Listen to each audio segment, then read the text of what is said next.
Hai semua, Assalamualaikum. Pernah tak korang jadi macam ni? Nasi lemak masa baru masak nampak elok sangat, tapi bila dah sejuk sikit, dia terus jadi keras, berketul atau rasa macam tak jadi je nasi lemak ni. Ada pula yang jadi sebaliknya. Baru sejam dua, nasi dah jadi lembik, bahagian bawah melekat dan bau santan tu jadi macam heavy sangat. Video ni Cik Nam nak share cara buat nasi lemak guna rice cooker yang hasilnya lembut, berlemak sekata, dan yang paling penting, bila dah sejuk pun nasi tu masih lembut sampailah ke petang. Sebenarnya kan, kunci untuk nasi lemak yang tahan lama lembutnya ni bukan setakat pada santan aja. Bergantung juga pada gabungan rasio air yang tepat dan juga cara kita handle lepas masak tu. Dan satu lagi rahsia penting, iaitu pilihan jenis beras. Untuk resepi ni, Cik Nam pilih untuk guna beras wangi ataupun jasmine rice. Kenapa beras wangi? Sebab tekstur beras ni memang friendly dengan santan. Dia jenis yang serap cecair dengan bagus dan juga amilose dia rendah sikit. Maksudnya, lambat keras balik bila dah sejuk berbanding dengan beras yang biasa.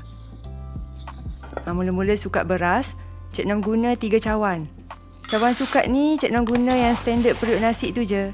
Tapi kalau korang nak guna cawan apa pun okey, dengan syarat santan pun kita sukat guna cawan yang sama. Memang wangi betul beras ni. Cuci beras macam biasa, bilas beberapa kali sampai air basuhan tu agak jernih. Kenapa kena sampai jernih? Sebab kita nak buang lebihan surface touch ataupun kanji luaran pada beras tu.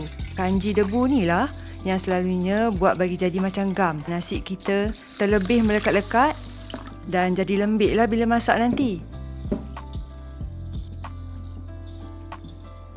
Bila dah siap, toskan beras tu guna penapis supaya lebihan air tu keluar.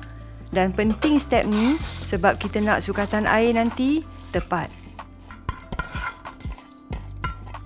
Dan untuk masak kali ni, Cik Nam guna periuk nasi Tefal Easy Rice. Tapi nak bagi tahu awal-awal, tak semestinya kena guna brand Tefal ni. Apa-apa brand jenama rice cooker yang ada teknologi Fuzzy Logic ataupun jenis yang digital tu lagi baguslah. Fuzzy Logic ni kelebihan dia bila kita masak guna santan pekat, risiko paling besar ialah bahagian bawah tu cepat berkerak tebal ataupun hangit.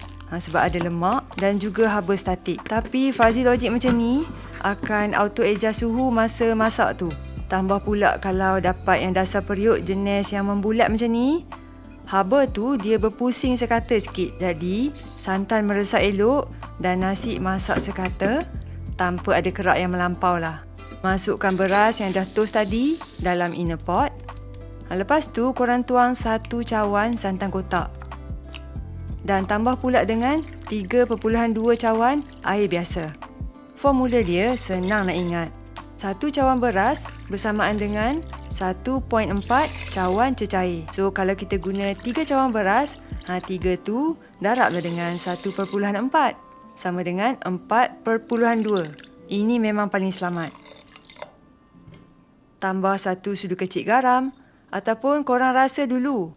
Boleh masukkan 3 keping hirisan halia, boleh hiris nipis atau nak ketuk sikit bagi pecah serat tu pun okey. Bawang Cik Nam tak letak dalam nasi lemak kali ni. Dan rahsia nasi berkilat kalau guna santan kotak, masukkan 1 sudu besar minyak masak. Dah masuk tu kacau-kacau, rasa kena berasa masin santan tu, barulah naik lemak. Dan juga setengah sudu kecil gula, ni nak bagi naik rasa juga. Kalau tak suka, tak perlu letak. Kacau perlahan-lahan je semua bahan ni, cukup sekadar sebati. Masukkan juga 2 helai daun pandan yang disimpul. Lepas tu korang pilih aja mode white rice dan tekan start. Biar periuk nasi ni buat kerja dia. Okey, bila button dah bertukar kepada keep warm, dah masak dah kan? Jangan terus buka penutup. Biarkan nasi lemak tu rehat dalam 10 minit. Yang ni fasa paling kritikal. Kita panggil moisture redistribution. Waktu ni, wap air yang terperangkap dalam tu akan meresap semula masuk dalam beras yang akan buatkan nasi tu masak sekata lembut sampai dalam. Bukan lembut dekat luar je. Dah lepas 10 minit, barulah buka penutup. Bau pandan waktu ni memang semerbak. Ada bau halia sikit dan bolehlah ambil senduk nasi. Kemudian gembur-gemburkan perlahan-lahan je daripada bawah ke atas. Kalau ada ketulan lemak tu sebab naik kepala santan sikit masa proses masak, boleh je elak. Kita buka masa tengah-tengah dan nak kering nasi tu, kacau cepat-cepat dan tutup balik. Nampak tak? Nasi ni jadi sangat fluffy, nampak lembut elok je. Okey, nasi pun dah siap cantik dah. Nasi lemak yang macam ni, bila kita makan dengan sambal, sambal tu akan melekat elok je dengan nasi.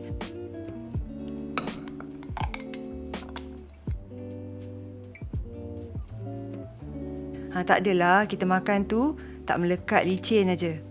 Bolehlah hidang dengan telur rebus, dengan timun, ikan bilis, dan dengan sambal. Kacang tanah goreng pun kalau ada boleh letak. Dekat rumah Cik Noh dah habis pula.